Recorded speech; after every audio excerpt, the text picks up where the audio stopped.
Obrigado, Sr. Presidente. Lamentar mais uma vez a realização desta audição para tirar foco da Comissão de Inquérito, mas para a semana esperemos ter um esclarecimento mais sério. Queria dar 3 notas muito rápidas. Disse na sua intervenção inicial que se orgulha muito do lucro da TAP. Convinha também dizer que metade desse lucro resulta de benefícios fiscais e outra metade tem que ver com cortes salariais.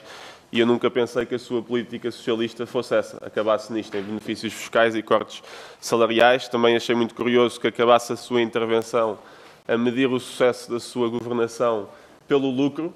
Também é uma coisa que me pareceu bastante interessante, tendo em conta os pontos ideológicos que conhecemos do Sr. ex-ministro.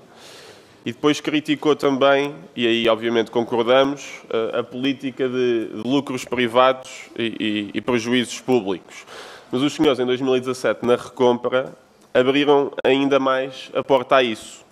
E em 2020 foi a confirmação total disso. Aliás, se o modelo de 2015 era perigoso, porque era bom para os privados, como dizia, chegámos a 2020 e, primeiro, convém dizer isto, que ainda ontem o Sr. Ministro das Finanças, ex-Ministro, confirmou, 70% dessa dívida garantida já tinha sido paga.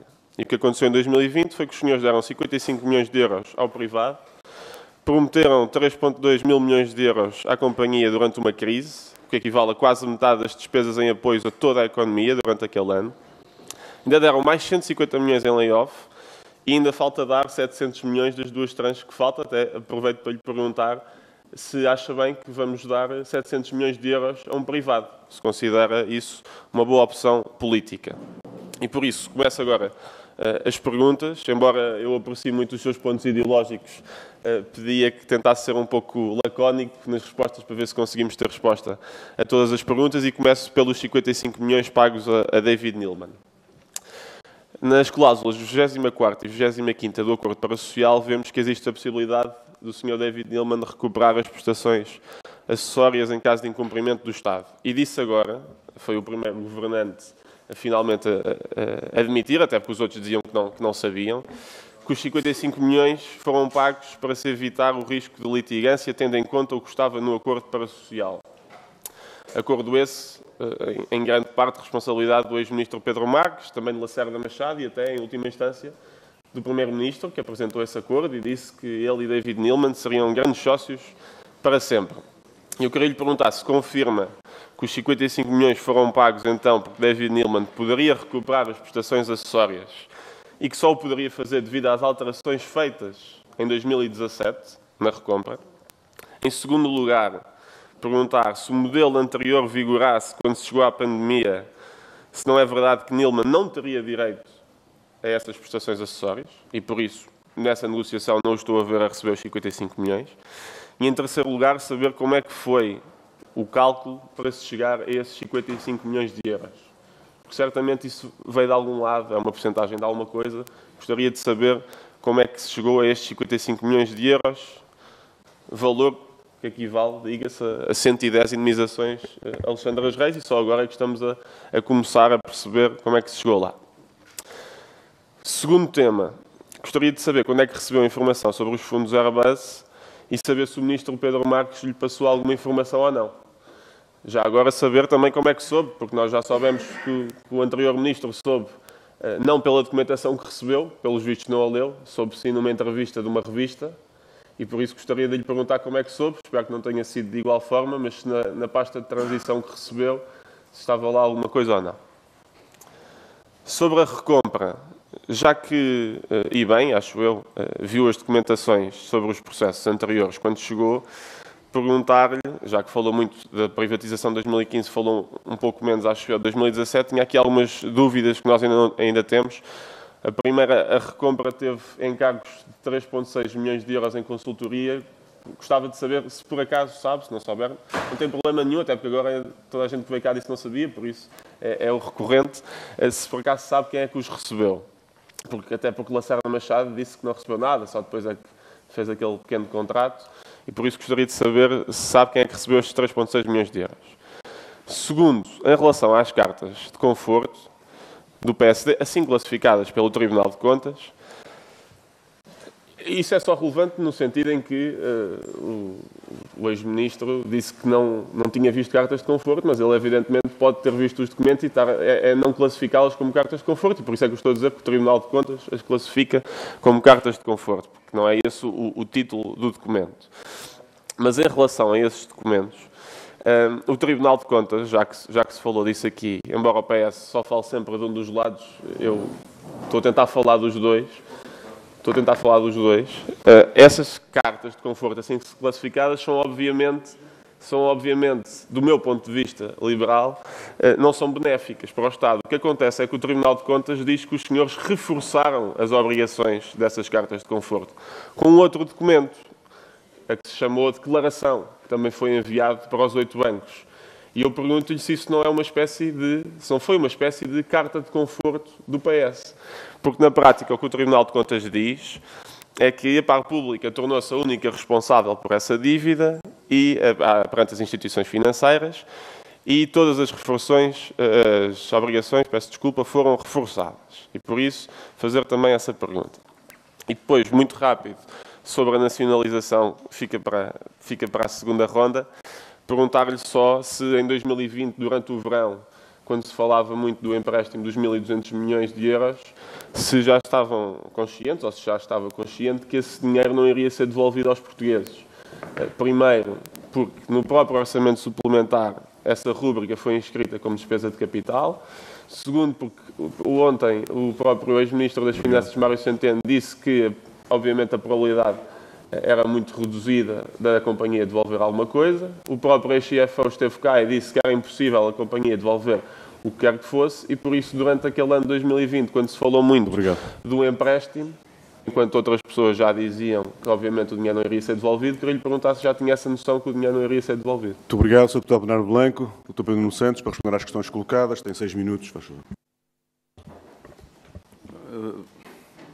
Vamos ver se consigo, Sr. Deputado. Obrigado, Sr. Presidente, peço desculpa. Vamos ver se consigo. O que não conseguir aqui, o Sr. Deputado, obviamente, não vai largar na CPI, por isso não vale a pena nós nos chatearmos e entrarmos em ansiedade hoje. Estaremos muito tempo juntos. Os 55 milhões tenho animado, porque quando não há, temos que nos agarrar a qualquer coisa. Por mais que se explique, depois continua-se a perguntar. 55 milhões de euros que resultam de um processo negocial, como ele é calculado. Ainda para mais, a pergunta é feita por um liberal.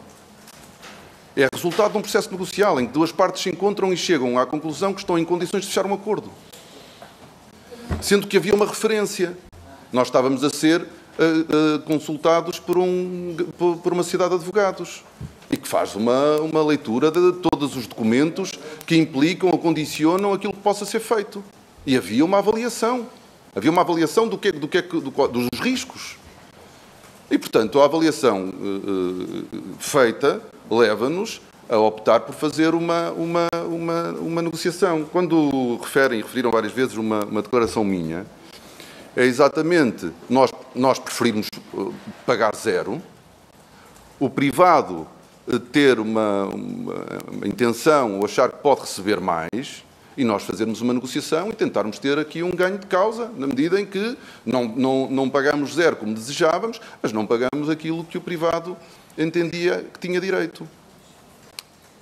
Mas o que era fundamental era nós rapidamente tomarmos o controle da empresa para podermos efetivar o auxílio de emergência. Sem auxílio de emergência, a TAP fechava. E essa é a razão da negociação. Era o processo o caminho que nós escolhemos por alternativa à nacionalização para podermos intervencionar a TAP. O Sr. Deputado falou em 3.2 e depois falou em mais 700.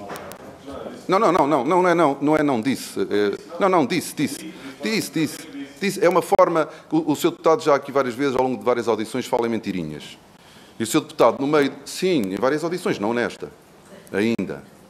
Mas o Sr. Deputado, no correr da sua intervenção, fala, meteram lá, pagaram 55, meteram 3.2, ainda vão lá meter mais 700. E vão lá meter mais 700. Sr. Deputado, deixe-me dizer uma coisa a propósito do acha bem dar uma empresa, se estiver a zero, e se lhe acrescentar 700, Uma empresa vale zero.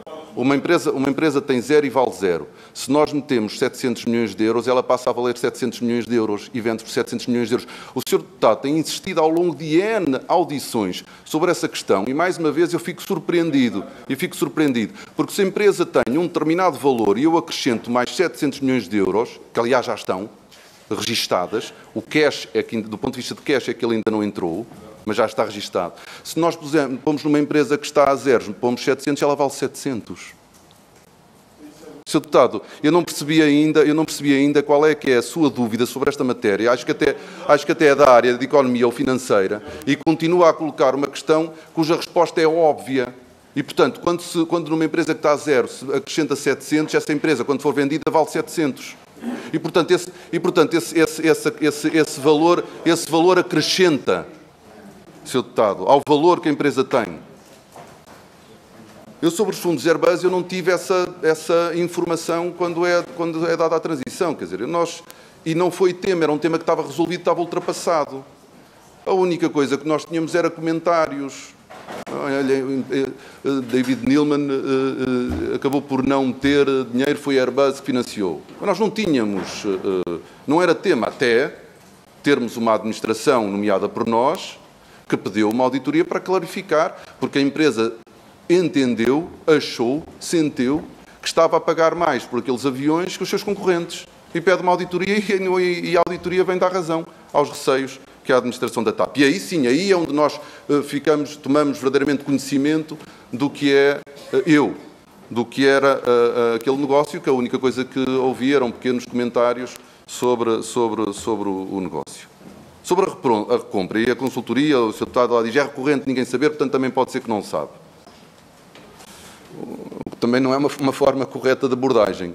Eu era secretário de Estado dos Assuntos Parlamentares, não é porque é recorrente dizer que não sabe, é porque efetivamente eu não tive nenhuma participação naquele processo. Portanto, não sei a quem é que foi paga essa consultoria, porque ela não foi dada a mim. Portanto, não era um processo... As coisas são como são. Não é dizer que não sabe, não sabe. Às vezes não se sabe, às vezes sabe-se. É o que é. E sobre as cartas de conforto, há uma coisa que o Sr. Deputado também não entendeu ainda entre a diferença entre o negócio que a direita fez e a reconfiguração acionista. Para já, a responsabilidade não aumentou. A responsabilidade já era total. Assinada nas cartas de conforto já era total. Não aumentou. Se não aumentou... Não... Ó, Sr. Deputado, está bem, mas eu estou-lhe a dizer a minha opinião e já ouvia também a do Sr. Ex-Ministro do Pedro Marcos e, aliás, também ouvi o Sr. Ex-Ministro das Finanças, Mário Centeno, dizer que nós não temos que concordar com todas as conclusões e todas as leituras que o Tribunal de Contas faz. Aliás, não deixa de ser interessante que cada invocação do Tribunal de Contas, dos relatórios do Tribunal de Contas nestas audições, é sempre ao lado que interessa. Não é? Porque nós ouvimos o ex-secretário de Estado das Infraestruturas, Transportes... Não! Os ex-secretários de Estado de Transportes, o ex-secretário de Estado dos Transportes, Infraestruturas e Comunicações a invocar o Tribunal de Contas para comprovar a mais-valia do negócio, mas ao mesmo tempo sem referir um conjunto de outras observações que o Tribunal de Contas fez. Uma grande diferença, Sr. Deputado, é que, entretanto, a TAP era 50% do Estado português. A TAP, antes da privatização, o Estado também já era responsável por aquela dívida. Só que uma diferença, a empresa era sua, tinha controle sobre a empresa. O que aconteceu, Sr. Deputado, com a privatização é que a responsabilidade continuou a estar do lado do Estado, mas a empresa já não. Com a reconfiguração acionista, o Estado recupera o controle estratégico da empresa e a maioria do Conselho de Administração. Não é a mesma coisa. A responsabilidade o Estado tinha, mas o Estado também tinha 50% da empresa. E isso muda. Não é a mesma coisa que nós termos a responsabilidade, mas não termos a empresa. São realidades absolutamente diferentes. Queria concluir? Em 2020, o dinheiro não iria ser devolvido aos portugueses e falava-se de empréstimo. Empréstimo, o auxílio de emergência, aquele era o mecanismo, era o modelo. Chama-se empréstimo. Mas nós sabíamos todos, mas quem é que o negou? Nós não sabíamos ainda, não tínhamos a plena visão do que seria a evolução da pandemia. Mas nós sabíamos que uma parte considerável daquele empréstimo teria de ser convertida em capital. Porquê, Sr. Deputado? Porque a TAP tinha uma situação em matéria de capitais próprios e de dívida absolutamente desequilibrada. Tínhamos uma empresa encharcada em dívidas, tínhamos uma empresa com capitais próprios negativos e obviamente, que a consequência normal é que parte desses empréstimos seja utilizado para limpar, como se costuma dizer, o balanço, para reforçar capitais próprios. E, Sr. Deputado, nós podemos, noutra ronda, discutir aquela que era a solução da iniciativa liberal, que era pôr dinheiro no privado com uma garantia pública, aliás, da iniciativa liberal e do ex-secretário de Estado das Infraestruturas, Transportes e Comunicações, porque acho que é um debate muito interessante. Porque é que a opção do governo português não foi um empréstimo com garantia pública a 100%, como tenho ouvido de forma irresponsável algumas pessoas aqui defenderem. Como se a situação da TAP, na altura da pandemia, fosse a mesma da situação da Lufthansa. Muito obrigado. Poderão então...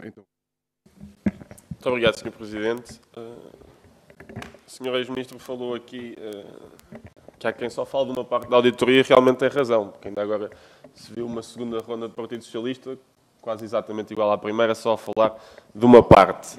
Em 9 anos, são aqui 9 anos em análise, só se fala de 2015, e eu vou repetir 2 perguntas a que não tive resposta e acho que são bastante fáceis, quase de sim ou não. Se confirma que os 55 milhões de 2020 têm que ver com o facto de David Neeleman poder recuperar as prestações acessórias de 2015 devido às alterações feitas em 2017. Segundo, se chegássemos à pandemia, que foi este também um dos cenários que falou, sem essas alterações, se teríamos de pagar alguma coisa a David Neeleman ou não, sem as alterações de 2017. E dar uma nota sobre algo que disse, que nós já percebemos que estas negociações feitas por sociedades de advogados, que os senhores, pelo menos nos últimos anos, confiavam. E não havia qualquer tipo de análise, nem sequer jurídica, nem grande análise, não. Já sabemos isso pelo caso de Alexandra Reis, que nem vale a pena entrarmos aqui hoje, vou deixar para a CPI, mas o que vejo aqui dos 55 milhões é exatamente a mesma coisa. Em segundo lugar, disse também que se metermos 700 milhões numa empresa, ela fica a valer mais 700 milhões. Pronto, podem pôr 10 mil milhões e vender a TAP por 6 ou 7. Se o objetivo é vender um valor maior, apanham lá 50 mil milhões. Eu não percebo qual é esse argumento. Esse argumento não tem qualquer sentido. Para além que parte de um pressuposto muito engraçado da sua política, que é o fundo ilimitado do bolso dos contribuintes. Ponham mais, numa tentativa de valorizar a empresa para depois vender ao privado. Quer dizer, usamos os contribuintes para limpar a empresa toda. E depois vamos vender ao privado, a um privado qualquer. Agora ainda lhes vamos dar 700 milhões de euros. E até lhe pergunto onde é que pagaria, não é? Porque falou de 700 milhões, na prática foram 3.200. Se fossem precisos 10 mil milhões, tinha posto na TAP? Se fossem precisos 20 mil milhões, qual é que era o valor limite para parar? Queria-lhe perguntar ainda se sabia que Fernando Pinto tinha um contrato de consultoria de 1,6 milhões de euros, em que basicamente recebia como CEO sem ser CEO. Ninguém nos diz o que é que o senhor fazia, sem ser Lacerda Machado, que acabou por dizer que ele lhe dava uns conselhos. Já vi cafés mais baratos. E por isso não há nenhum contrato de trabalho, não há nenhuma documentação formal. Sabia ou não que se estava a receber 1,6 milhões de euros, e se não sabia, porquê? Porque disse que o Estado tinha o controle estratégico da companhia, tinha não sei quantas pessoas no Conselho de Administração, estava a par de tudo, e depois não sabia que afinal havia quase 2 CEOs, pelo menos em termos remuneratórios, desculpe. Acho muito estranho. A menos que na prática, as alterações da recompra, na prática, não tenham servido para grande coisa. E para terminar, gostava de lhe perguntar, ainda sobre a operação do Brasil, que deu perdas de 1.000 milhões à TAP, perguntar-lhe se foi um ótimo negócio para os contribuintes e já agora, como disse o ex-administrador do Estado na TAP, ainda agora enfatizou essa importância dos administradores do Estado na TAP, se concorda com a mais-valia do negócio. Disse-nos aqui que garantiu 12 mil milhões de receitas. Eu gostaria de saber se por acaso tem estes números e já agora, se estiver, qual é que foi o resultado líquido. Muito obrigado, Sr. Deputado Bernardo Blanco. O Sr. Deputado Bernardo Blanco coloca aqui uma questão que é muito relevante quando se fala deste negócio. A comparação do prejuízo não pode ser com receitas. Acho eu. Eu não consigo, não tenho informação, a informação que o Sr. Deputado Bernardo Blanco aqui pediu sobre qual foi o resultado líquido. Se nós conseguimos isolar o resultado, é possível, mas eu não tenho essa informação. O resultado líquido da Operação Brasil. ficaria espantado que tivesse-nos dado 1.000 milhões de euros de lucro nestes anos. Porque se me dissessem assim, a operação no Brasil deu 2.000 milhões de euros de lucro, então justifica-se pagarmos 1.000 milhões de euros pela VEM. Agora, não acho que tenha isso acontecido, mas posso estar profundamente errado. Qual foi a principal razão? E mais uma vez, estou a arriscar porque não tenho os conhecimentos sobre a aviação e sobre o histórico que tenho do Dr. Diogo Lacerda Machado. Mas, reputo de credível a ideia de que a compra da VEM permite alavancar credibilidade ao Estado português e a Portugal junto do governo brasileiro. E que isso possa ter ajudado a TAP a ganhar mais direitos de viagem com o Brasil. Admito isso. Mas eu diria que a principal razão para o nosso crescimento no Brasil, as principais razões para o nosso crescimento no Brasil são, desde logo, e se calhar estou a dizer uma grande asneira, mas vou arriscar, foi o encerramento da Varig. É que nós não podemos ignorar que na altura que nós comprámos a Varig, que era a legacy brasileira, que era a companhia de bandeira brasileira, tinha falido. E, portanto, havia um espaço para ocupar. Havia um espaço para ocupar. E quem estava, diria eu, mais uma vez, no quadro do conhecimento que eu tenho, que é limitado, a TAP tinha vantagens face a outros concorrentes.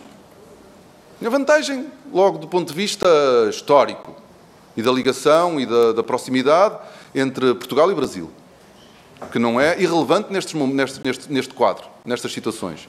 A localização geográfica de Portugal e do hub da TAP. A dimensão da comunidade brasileira em Portugal. E também não excluo a importância de termos à frente da TAP naquela altura Fernando Pinto, que era um homem conhecedor da Varig e do Brasil.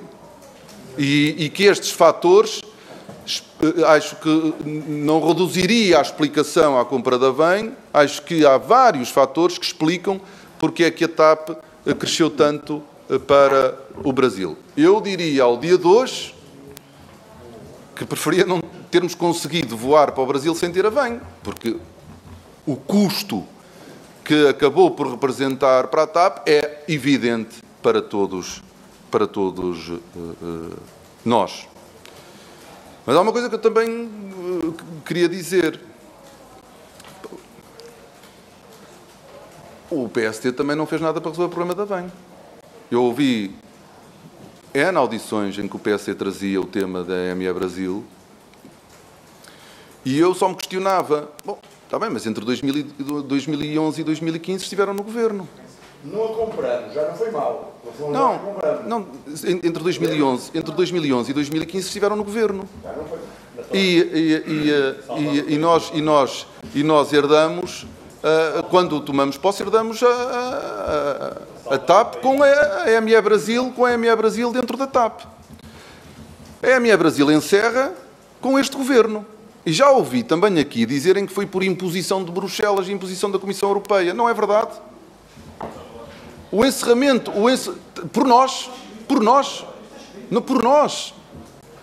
A primeira proposta que nós apresentamos junto à Comissão Europeia, tinha a resolução do problema da ME Brasil. A primeira proposta que o governo português fez à Comissão Europeia, não foi o contrário. A ME Brasil encerra, ainda houve uma última tentativa para tentar vender, gorada, e a ME Brasil encerra por proposta e iniciativa da TAP, tutelada, obviamente, por nós. E por isso, eu não acho que tenha sido um bom negócio para a TAP, mas é como digo, no quadro da humildade, quem não é um especialista no setor da aviação, foi ministro e, portanto, acompanhei o tema e falei com muitas pessoas. mas não faço essa leitura. Acho que foi muito importante, finalmente, a TAP se ter libertado da EME Brasil, mesmo que, no momento em que ela é comprada, a intenção fosse a melhor, não só de que a empresa podia ser viável, como tenha sido peça da estratégia de abertura do mercado brasileiro à TAP. Eu não digo que não foi. Eu só tentei trazer outras razões que concorrem para isso, que concorrem para o nosso crescimento no Brasil. Agora, efetivamente, ela depois foi-se revelando um problema. Pronto, e ele podia ter sido resolvido mais cedo. Foi resolvido mais tarde, com custos. Eu nunca disse, Sr. Deputado Filipe Melo, que jamais a TAP seria para vender. Eu nunca disse isso. Eu sempre disse que achava que a TAP não podia ficar a operar na aviação sozinha e que devia integrar um grupo de aviação. Sempre. Não está num grupo de aviação. Tem uma aliança, não é a mesma coisa que estar consolidada num grupo de aviação. Nunca falei em percentagens. E também não é agora que eu vou fazer. Não há contradição pública nenhuma. Nós, desde o início, nós, Governo Português, nunca dissemos que íamos fazer aquela intervenção em 2020 porque queríamos ter a empresa pública. Isso nunca, a empresa 100% pública, porque ela já era 50%. Nós nunca o dissemos. Nós fizemos aquela intervenção porque ou nós intervencionávamos a TAP ou ela fechava. Não havia outra. O privado não tinha vontade de injetar dinheiro próprio na empresa. Portanto, ou nós intervencionávamos a empresa da maneira que intervencionámos, ou a empresa encerrava. Essa foi a razão. A razão nunca foi porque queremos uma empresa 100% pública. E desde o início que foi sempre assumido que que a TAP não devia estar a operar no mundo da aviação sozinha. Sempre. Isso nunca foi escondido. Não há nenhuma contradição. E também não há, aí pode ter havido algum erro da minha parte em passar essa mensagem. Eu digo que a TAP está a devolver desde o primeiro dia que foi intervencionada. Aí está. Está a devolver de mais variadas maneiras. Nós tivemos um debate sobre isso aqui no Parlamento. Desde logo, estamos a falar de uma empresa que paga em contribuições fiscais e para a Segurança Social cerca de 300 milhões de euros por ano. Ok? Só em contribuições fiscais e para a Segurança Social. Então, vejam bem, em 10 anos, em contribuições fiscais e para a Segurança Social, a TAP paga 3 mil milhões de euros.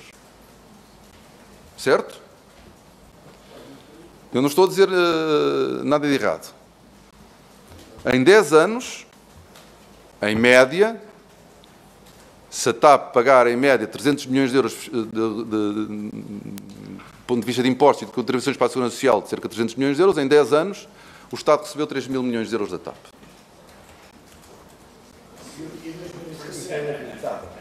A banca também não paga, está a pagar os impostos. Isso é inacreditável. A TAP...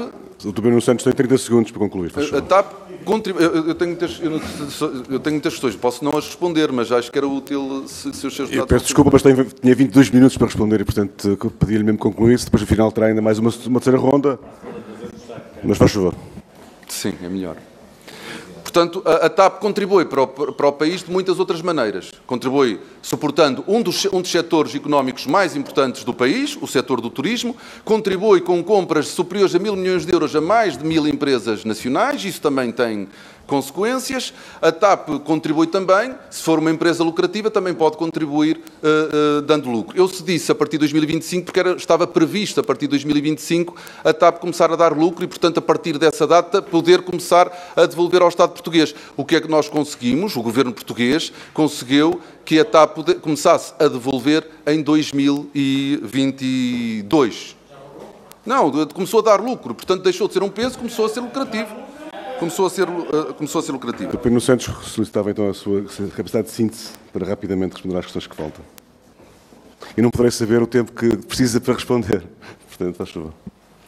Muito obrigado, Sr. Presidente. Umas notas iniciais rápidas. Todas as empresas pagam impostos e contribuições sociais, seja no setor da aviação ou não. Se tivesse cá um grupo de aviação, pagaria na mesma. Aliás, o Dr. Mário Centeno ontem disse uma coisa muito interessante. que foi a função da TAP, talvez pode ser estratégica, a TAP talvez não o seja. E parece-me que isso é uma afirmação que poderia refletir um bocadinho sobre ela. Sobre a ME Brasil, saudar que a gestão anterior da TAP a encerrou, como estava no plano de reestruturação, e em relação à dívida, vamos chamar garantida, mal, a meu ver, obviamente, quer por PSD, quer por PS, pelo menos sabemos que 70% dela foi reduzida pela gestão privada e, por isso, na prática, felizmente não teve efeitos nas contas públicas. Em relação à privatização... Posso, Sr. Presidente? Em relação à reversão da privatização, em 2017, gastámos 6,6 milhões de euros do Estado, mais 30 milhões do empréstimo obrigacionista. Em 2020, pagámos 55 milhões a David Neeleman devido a essas alterações. E por isto, com esta brincadeira ideológica de 2017, quase 100 milhões foram gastos para agora voltarmos a privatizar. Parece-me realmente um excelente negócio. Em relação a 2023, duas coisas muito rápidas. Perguntar-lhe se acha possível que a TAP seja vendida por mais de 3,2 mil milhões de euros. E, em segundo lugar, se considera, porque há pouco não respondeu a isto, que uma boa opção ainda entregar estes 700 milhões de euros das duas trans que faltam ao privado que ficar com a companhia. E depois, em relação ao grande controle estratégico do Estado na companhia, eu ainda não percebi qual é que é esse controle. Se foi dar os 55 milhões a David Neeleman, se é a indenização de Alexandra Reis, se é os 1,6 milhões de Fernando Pinto, se é alterar rotas e voos do Sr. Presidente da República, se é a história dos despachos. Obrigado, Sr. Deputado Bernardo Blanco. Tudo isso pode ficar para a semana. Eu ainda não percebi bem o que é isto do controle estratégico da companhia nos últimos anos. Muito obrigado. Sr. Deputado. O Sr. Deputado Bernardo Blanco disse que todas as empresas pagam impostos. É verdade, mas para isso elas têm que existir. A dívida ao abrigo, a dívida e também é claro para muita gente, vá lá, pronto, que a TAP não seria substituída, pelo menos rapidamente, e não sei se alguma vez seria substituída pela dimensão que tem. Quando nós temos um hub na Península Ibérica que podia aproveitar parte, se não a totalidade, do negócio transcontinental da TAP. E, portanto, provavelmente era uma empresa que se perdia, ponto. E se perde a empresa, não há cá impostos pagos, Sr. Deputado. Sobre os 700 milhões de euros, a capitalização já está feita, já está registada. Estamos a falar de transferências de 700 milhões de euros. E, Sr. Deputado, eu tentei explicar da forma mais simples. Se nós temos uma empresa a zero e acrescentamos-lhe 700 milhões de euros, esses 700 milhões de euros vão regressar quando a empresa é vendida. Certo? Não, então na Comissão Parlamentar de Inquérito volto com o tema e nós podemos voltar a explorá-lo. Sobre o fundamento não, se a empresa valer menos 700, se nós acrescentarmos 700, ela vale zero. Se a empresa valer zero e nós acrescentarmos 700, ela vale mais 700. Portanto, a questão que está a ser colocada e tem sido sistematicamente colocada pela IEL é uma questão errada. Não está a ser bem colocada. Na minha opinião, peço desculpa de a ter. O fundamento para